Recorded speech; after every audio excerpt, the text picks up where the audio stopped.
So YouTube, as you can see, this video I'm replacing the rear bump stops on this 99 Firebird. This is the same bump stop that you'll find on the Camaro as well. I can't stress enough the importance of exercise and patience when it comes to working on your vehicle. I know a lot of times we get cars, we want to hop in, we want to hop out, we want to move. But, you know, aesthetically, you want things to be right. And so these parts can be found with a little bit of time for very inexpensive. If you followed my last videos, I showed you I was able to get these lowering shocks for the rear for this car for like 79 bucks for the pair. And these coil springs actually came in a set of 4, and I paid 120. You just have to do your research. A lot of times, you know, Firebird and Camaro parts are the same. But when it comes to Firebird, for some reason, it'll be the same part, and the manufacturer will either raise the price, or it'll be a Camaro part that you know fits, but it'll say only fits Camaro, not Firebird. So you have to do your research.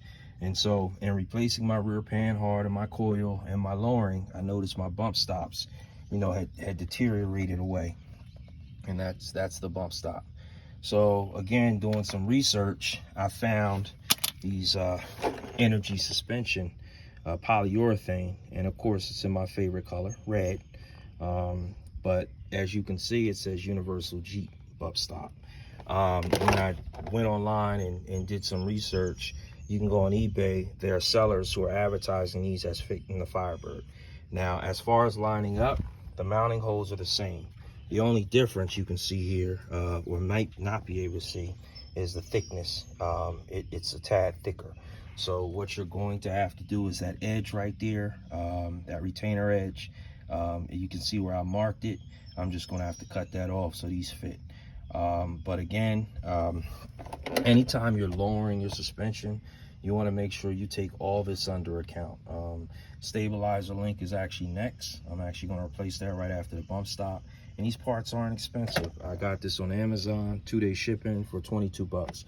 If you scour the internet, eBay, Walmart, Summit Racing, they're 33, 35, 40 plus shipping. If you're an Amazon Prime member, it's shipped in 2 days for whatever the cost is. So take your time, practice patience, right?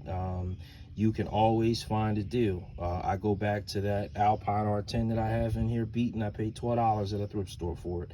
The VariRam system that I just posted a video for about 2 videos ago, it's a $500 system still. I paid $127 for it at Junkyard. So just practice patience.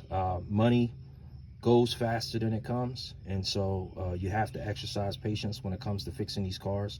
I know I have a lot of cars that I'm working on, but the one thing that I've learned to do, just like buying a house, I decide how big the house is first, and then I start buying the furniture before I move and put it in storage. Same thing with cars. I buy parts and they'll sit for 6 months, but I get the deals. You know, again, I told you these lowering shocks were 70 bucks. I put some money aside, I spent 70 bucks. And then the next month I spent 120 on a set of the coil springs, so forth and so on. So you don't have to buy it all together. You know, maybe you're living a different life than me, but I got a family to feed and bills to pay. But that's my secret. Hitting these thrift stores, staying on Facebook Marketplace looking for a deal.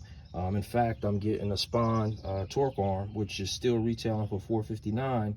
I went on a website and talked the guy down to $150 with rear trans mount and front bracket. So deals can be found. The panhard bar, I think I told you before, I paid 50 bucks for it. This has the Zerps. And so, you know, that's easily, I think on Summit Racing, they want $159. So deals can be found. Just practice patience. Until next time, if you like my content, please subscribe.